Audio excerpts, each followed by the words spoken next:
I did not watch the Super Bowl, but I got a ton of messages from people that watched it. They're like, what the fuck is going on?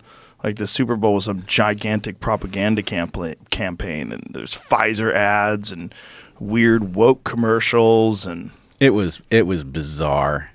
I did watch it. I had nothing else to do, and I probably wouldn't have watched it otherwise. But I did watch it, and it was like some running inside joke. You had to know who these people were in order to even just be with the flow. I mean, obviously the game is what it is, but all of the stuff surrounding it was like you're either embedded in this culture or it's kind of a head scratcher.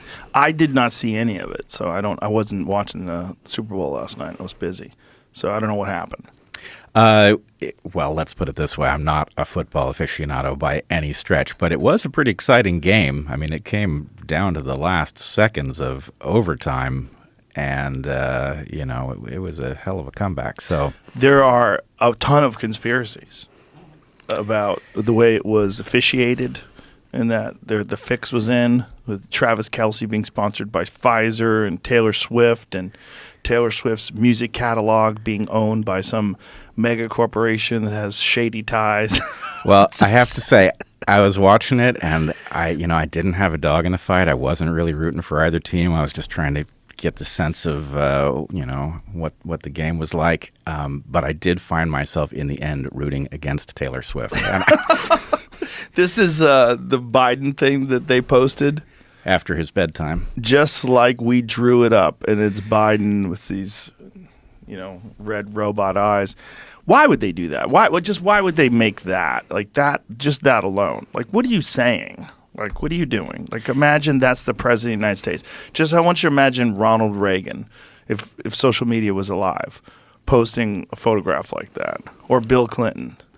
Well, I mean, I do know what they're doing, right? They have a very weak meme game, but they do have moments when they show some kind of spark in this regard, and I detest it. I think they have an obligation to be above this stuff and to not troll. But in a world where Trump is a political force, they're trying to build a game in the same arena, and they're going to get crushed. But that's why they did it, and obviously it's the machine that did it. It's Biden kind of didn't do it. amazing that the left can't meme. Because they're really bad at it. Because they're denying so many truths. Like, in order to adhere to the ideology, you have to be so rigid in what you accept as truth. And there's so many things that just don't jive with that you can't really meme well when you're doing that. Like, what memes are is pointing things out and exaggerating them in a way where people kind of know that this is the case, and then you make a preposterous image and everybody laughs. But the left can't really do that because a lot of those memes are very offensive and funny. Well, I think it's actually a window into not really the left. I mean, as you know, I feel myself of the left, but I don't relate to these people at all. Nor do I.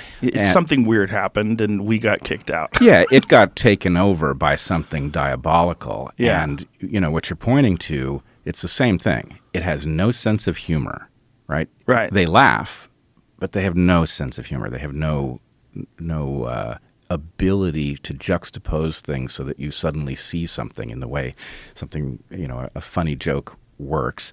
They can't meme because they're not really, this is some corrupt cabal behind the scenes that arranges a set of, policies that aren't coherent together because they're about something that's never been discussed with us. And so it's not a natural for, you can't really build a culture around it because it's incoherent to begin with. So right. They're bad at humor. Memes is a special kind of humor that has, arisen online. And the rules of it, actually, I wanted to talk to you about this. The rules of it are different from normal humor.